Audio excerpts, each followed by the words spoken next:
Merci beaucoup. Et je vous invite à trouver également le passage au début de cet évangile dans Matthieu chapitre 4 sur la page 8 du Nouveau Testament. Page 8. Et nous allons juste lire quelques versets. On va lire à partir du verset 17. Donc on est vraiment au début du ministère de Jésus. Il démarre son ministère. Verset 17. À partir de ce moment, Jésus se met à annoncer « Changez votre vie. Oui, le royaume des cieux est tout près de vous. » Jésus marche au bord du lac de Galilée. Il voit deux frères, Simon, qu'on appelle Pierre, et André, son frère. Ce sont des pêcheurs, et ils sont en train de jeter un filet dans le lac.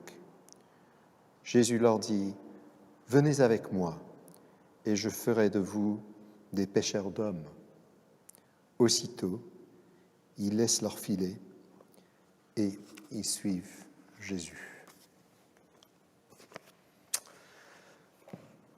Donc, je vous invite à garder ouvert le passage qu'on a lu tout à l'heure, donc dans Matthieu 13, juste pour vous rappeler, on est sur la page 23. Dans le même évangile, l'évangile de Matthieu, nous arrivons vers la fin donc d'un cycle de réflexion sur ce chapitre qui réunit plusieurs paraboles de Jésus. Et avec cette parabole que nous venons d'entendre, merci, qu'on peut appeler la parabole du filet,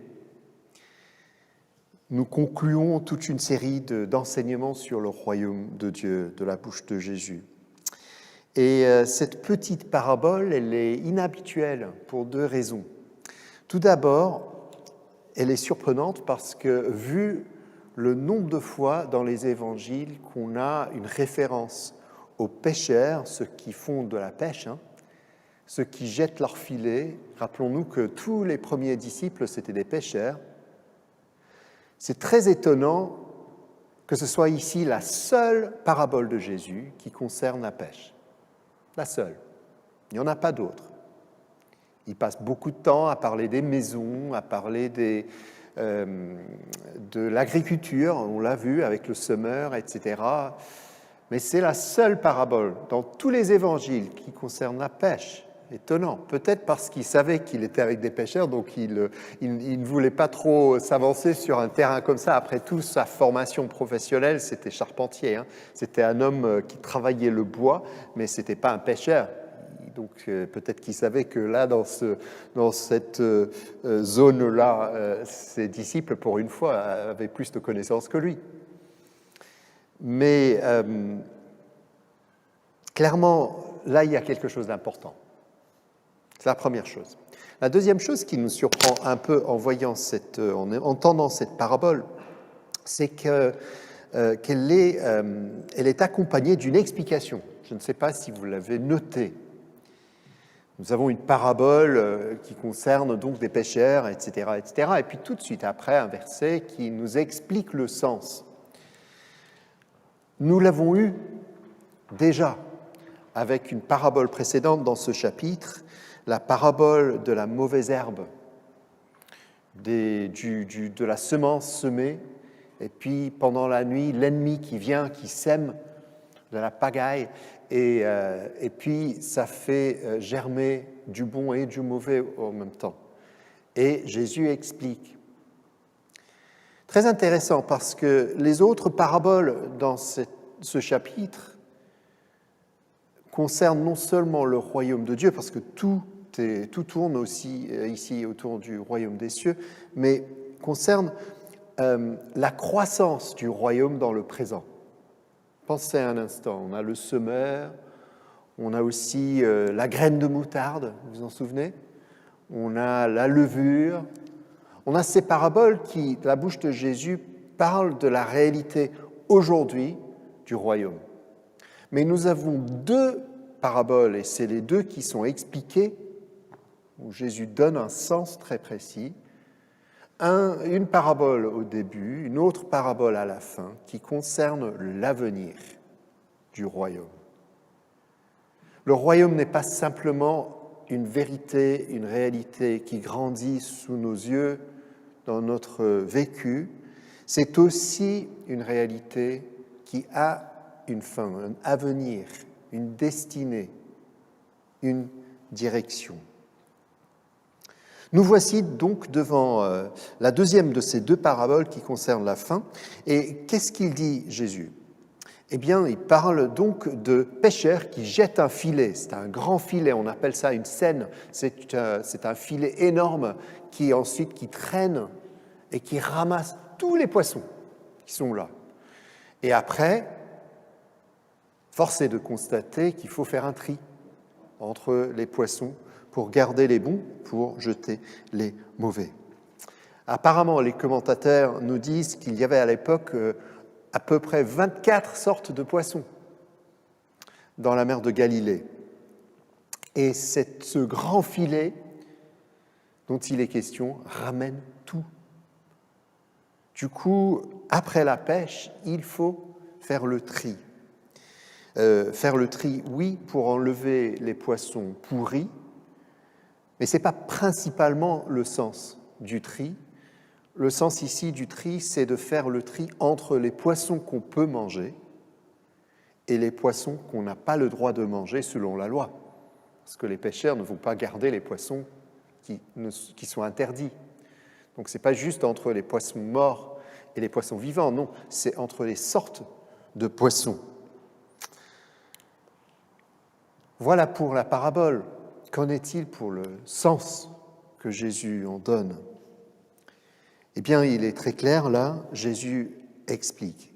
À la fin du monde, verset 49, ce sera la même chose. Les anges viendront séparer, faire le tri entre les méchants et les justes. Ils jetteront les méchants dans le grand feu. Là, ils pleureront et grinceront des dents. C'est une parabole qui concerne la fin des temps. Et probablement, et voilà pourquoi cette parabole nous vient d'une extrême pertinence aujourd'hui, probablement cette parabole, elle est à comprendre comme une réponse à une question qui a certainement accompagné les disciples de Jésus tout au long de son ministère et qui nous accompagne tous les jours aujourd'hui. La question est la suivante. Si le royaume des cieux est venu avec Jésus, pourquoi le mal n'est pas vaincu ? Pourquoi il existe toujours ? Rappelons-nous que les premiers disciples, quand ils répondent à l'appel de Jésus, nous l'avons entendu, là, André et Pierre, et puis ensuite Jacques et Jean, ils laissent leur filet pour le suivre parce que le contenu du message, c'est « le royaume des cieux est tout près de vous ».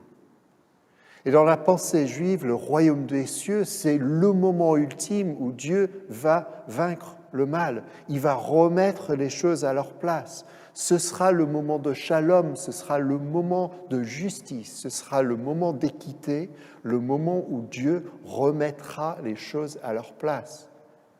Et effectivement, pendant le ministère de Jésus, nous voyons qu'il va vers les malades pour les guérir, signe du royaume. Il va vers les lépreux pour les purifier, signe du royaume. Il va affronter le péché, le mal. Il va même annoncer le pardon des péchés, signe du royaume. Et pourtant, le mal continue. On a même l'impression dans le ministère de Jésus que plus Jésus agit, plus le mal agit contre lui et les disciples. Et on le verra arriver à un sommet au moment où Jésus est traîné devant les soi-disant juges et il est condamné à mort. Le comble, celui qui annonce le royaume de justice, lui-même victime d'une injustice? Comment se fait-il que l'annonce du royaume n'évacue pas le mal, mais parfois le provoque et provoque même une croissance du mal dans le monde? Voilà la question. Et je pense que c'était une question pour les disciples de Jésus, qui, en voyant les miracles de Jésus, voyaient aussi l'opposition grandissante de la part des religieux. Mais je pense que c'est aussi une question pour nous aujourd'hui. Parce que nous essayons de suivre fidèlement un Dieu en qui nous croyons que nous sommes guéris, et non seulement nous, mais la promesse de guérison, de salut, de restauration et d'avenir est offerte à chacun. C'est une annonce de pardon et de grâce, et pourtant, autour de nous, nous-mêmes croyants, nous luttons contre le désespoir quand nous entendons tout ce qui se passe autour de nous. La réalité du mal, nous ne pouvons pas la nier. Si le royaume est venu avec Jésus, pourquoi aujourd'hui le mal existe-t-il encore? Les paraboles de Jésus parlent de croissance du royaume. Pourquoi, lorsque le bien est en croissance, le mal semble souvent s'accroître aussi? Et la réponse offerte par les deux paraboles que nous avons évoquées, le filet et puis aussi la parabole de la mauvaise herbe qui vient plus tôt dans ce chapitre, les deux qui concernent l'avenir, eh bien, offrent une perspective, mais pas une réponse. La perspective ouvre une porte. La voici.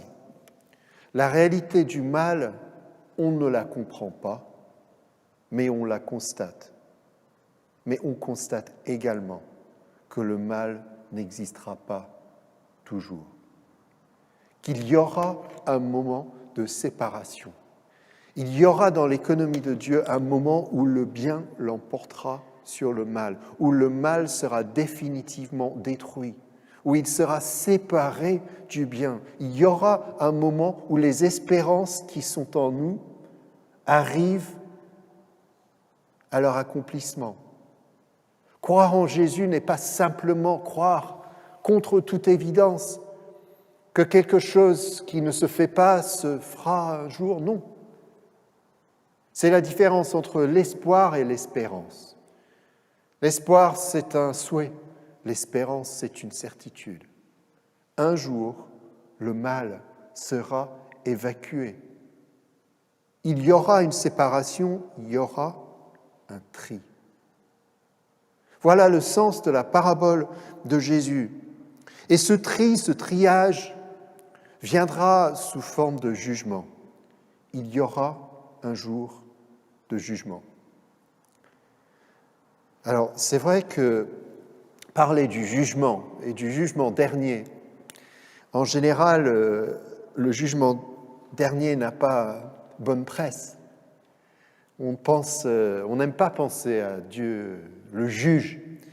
D'ailleurs, dans l'histoire, même surtout au Moyen-Âge, l'idée du jugement dernier était même utilisée comme un instrument pour faire peur. Et on sait aujourd'hui que motivé par la peur, ce n'est pas une bonne motivation. C'est surtout pas évangélique.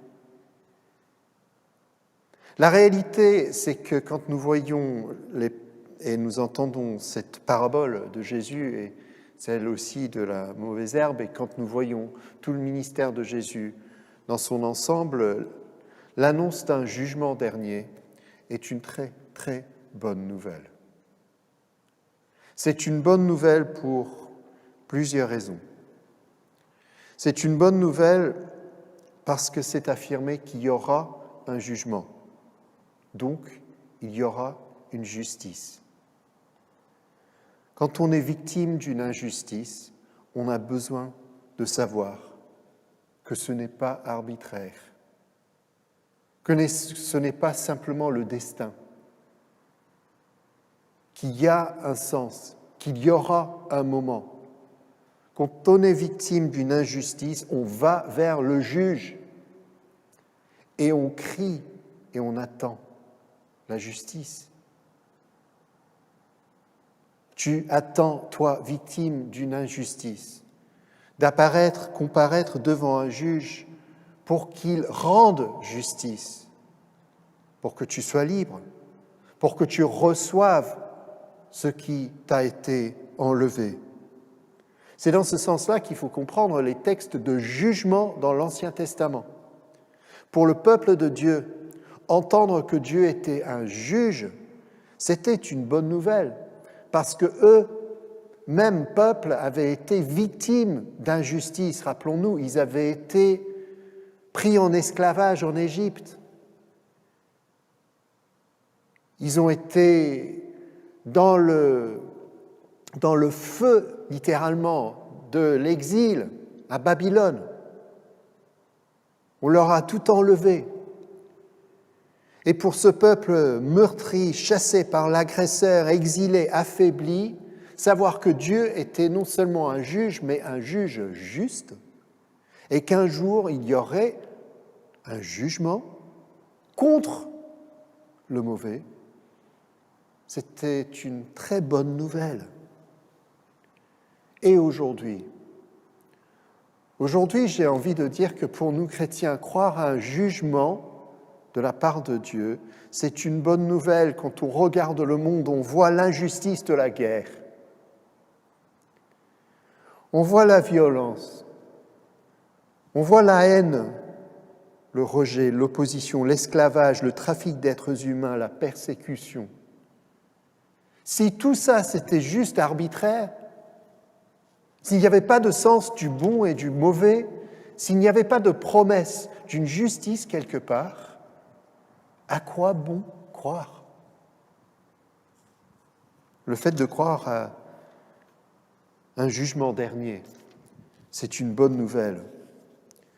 C'est affirmer que tout n'est pas arbitraire, qu'il y a un ordre, que Dieu est juste, que Dieu se souvient de son peuple, que Dieu aime son monde, qu'il ne l'abandonne pas, qu'il ne tourne pas sa tête pour regarder de l'autre côté quand il y a quelque chose de mal qui se fait. Dieu le voit. Il n'est pas indifférent. Croire à un jugement dernier, c'est le fondement, chers amis, de notre confiance en tant que chrétiens. C'est le fondement de notre espérance. C'est le caractère de Dieu, il est juste. Et un jour, sa justice se révélera dans un jugement contre le mal. Un jour, le mal sera évacué de son monde. Un jour. C'est donc le fondement de notre confiance, mais c'est un encouragement de savoir que Dieu est juste et jugera. C'est un encouragement aussi parce que c'est la base de nos prières. Nous pouvons prier parce que Dieu entend, parce que Dieu n'est pas insensible, parce qu'un jour, Dieu agira. Et nous ne savons pas pourquoi il n'agit pas aujourd'hui, mais en criant notre désespoir, en lamentant devant lui, en lui disant notre angoisse, notre désarroi, notre colère,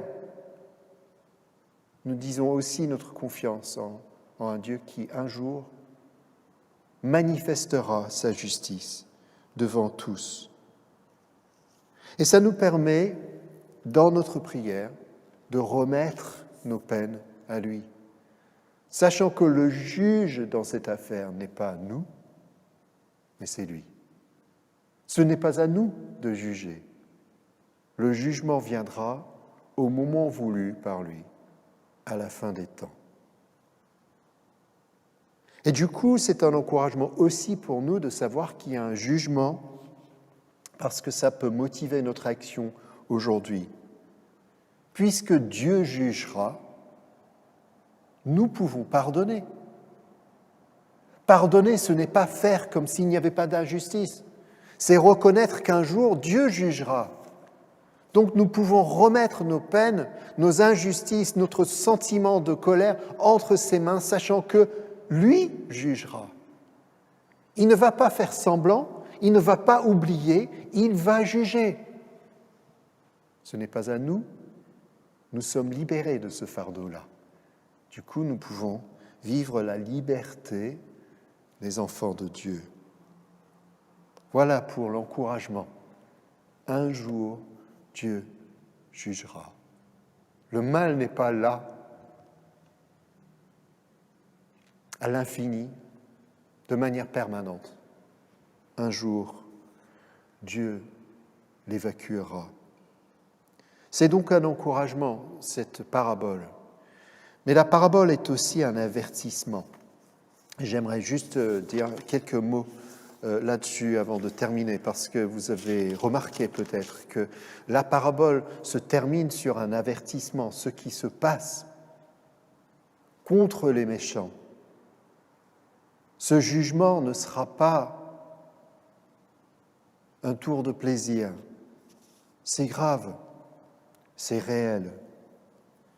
Et je pense que la réalité du jugement dernier doit nous faire réfléchir, interroger nos actions et nos motivations.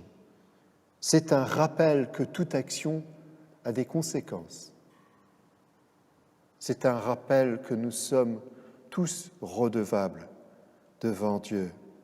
C'est une interrogation. S'il va y avoir un jugement, de quel côté suis-je, moi? Du bon ou du mauvais? Du juste ou du méchant? Quand on commence à se poser cette question-là, on voit que Dostoïevski, dans sa citation bien connue, a vu juste quand il a dit « La ligne entre bon et mauvais passe au milieu du cœur de chaque être humain ». On est tous pris dans ce mélange qui est une partie de la réalité que nous vivons.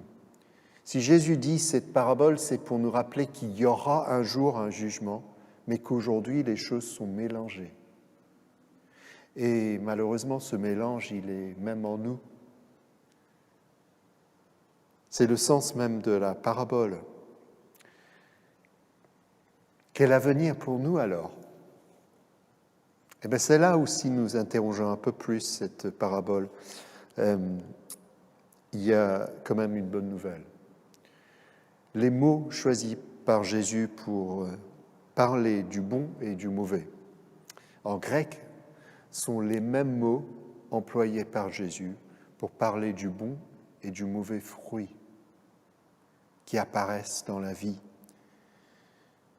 Un arbre bon ne peut pas porter de mauvais fruits, vous vous en souvenez? Un mauvais arbre ne peut pas porter de bons fruits. Jésus n'est pas en fait en train de parler de ceux qui ont de bonnes actions ou de mauvaises actions, comme si on pouvait les équilibrer et puis juger entre les deux. Non. Dans l'évangile de Matthieu, ce qui est bon et la personne qui est bonne n'est pas la personne qui est parfaite, c'est la personne qui s'attache à Jésus et à son enseignement. C'est la personne qui s'enracine en lui. C'est la personne dont le cœur est bon et qui va pouvoir, grâce à cet attachement à Jésus, porter de bons fruits. Ça ne veut pas dire que tout ce qu'il fera sera moralement parfait, mais ça veut dire que les racines seront bonnes, du coup le fruit sera bon. Paul le dira autrement. Paul parle de la justice de Dieu comme un cadeau qu'il donne à celui qui croit. Paul dit que nous sommes cachés en Christ, que grâce à Jésus-Christ, nous sommes en quelque sorte couverts par sa justice, à lui. La justice, c'est comme un vêtement qu'on peut porter. Dieu nous regarde et grâce à Jésus-Christ, il nous voit justes, il nous voit bons. Pas parce que moralement nous sommes parfaits, mais parce que nous croyons en lui. Et donc en lui, nous sommes justes. C'est comme si en Jésus-Christ, Notre dette a été payée. Nous pouvons donc être graciés par le juge le jour du jugement. Mais il nous incombe donc de vivre autrement dans le présent. Et voilà l'avertissement pour nous. Portons du bon fruit. Si nous croyons en Jésus-Christ, nous sommes protégés, couverts. Son vêtement de justice nous est offert. Mais il faut vivre en conséquence. Puis enfin, je termine, je pense que l'avertissement, c'est aussi par rapport à notre manière de juger les autres. Très intéressant que le jugement dernier aura lieu à la fin des temps, mais pas aujourd'hui. Notre travail, ce n'est pas donc de juger aujourd'hui entre les bons et les mauvais. C'est une grande tentation.